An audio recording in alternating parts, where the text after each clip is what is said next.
A Little Golden Book Classic. The Shy Little Kitten. Read by Miss Trina. Pictures by Gustav Tengren and story by Cathleen Schurr. Please consider subscribing for more stories. Way up in the hayloft of an old red barn lived a mother cat and her new baby kittens. There were 5 bold and frisky little roly-poly black and white kittens, and 1 little striped kitten who was very, very shy. One day, the 5 bold little roly-poly black and white kittens and the 1 little roly-poly striped kitten who was very, very shy all sat down and washed their faces and paws with busy little red tongues. They smoothed down their soft baby fur and stroked their whiskers and followed their mother down the ladder from the hayloft. Jump, jump, jump.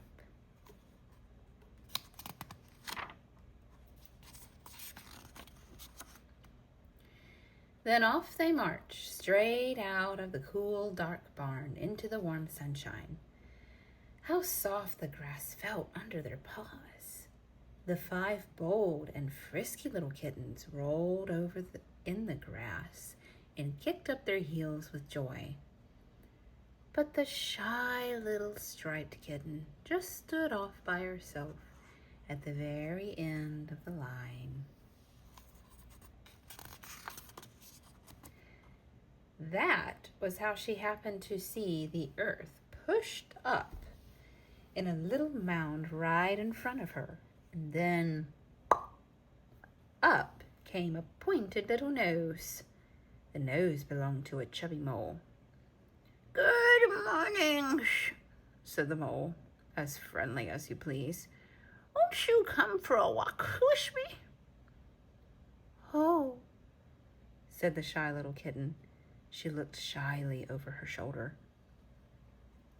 But the mother cat and her 5 bold and frisky kittens had disappeared from sight. So the shy little kitten went walking with a chubby mole, and soon they met a speckled frog sitting near the pond. "My, what big eyes he has," whispered the shy little kitten. But the frog had sharp ears too. He chuckled. "My mouth is much bigger." And the frog opened his great cave of a mouth. The mole and the kitten laughed and laughed until their sides ached.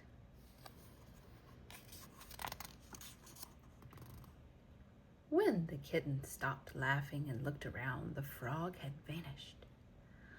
On the pond, ripples spread out in great silver circles. "I really should be getting back to my mother and the others," said the shy little kitten, "but I don't know where to find them."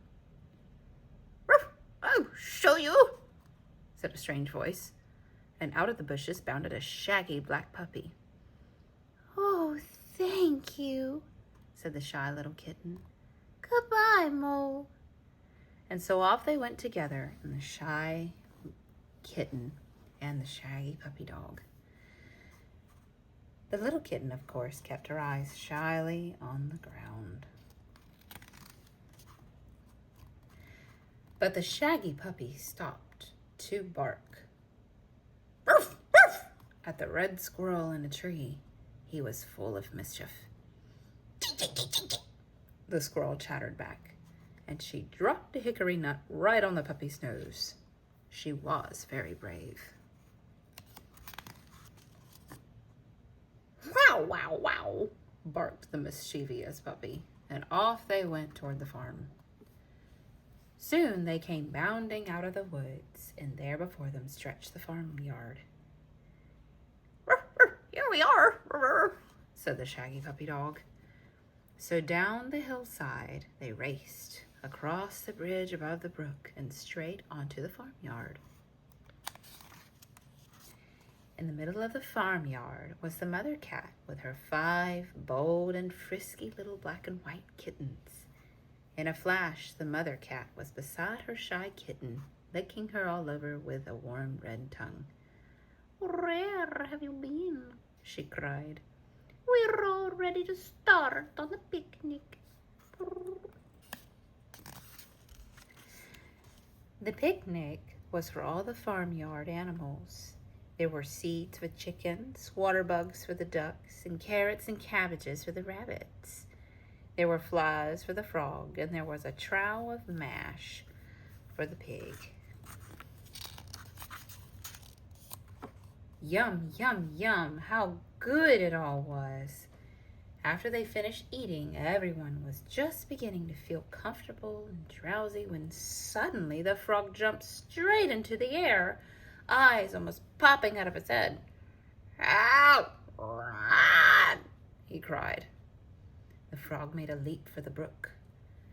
Everyone scrambled after him and tumbled into the water.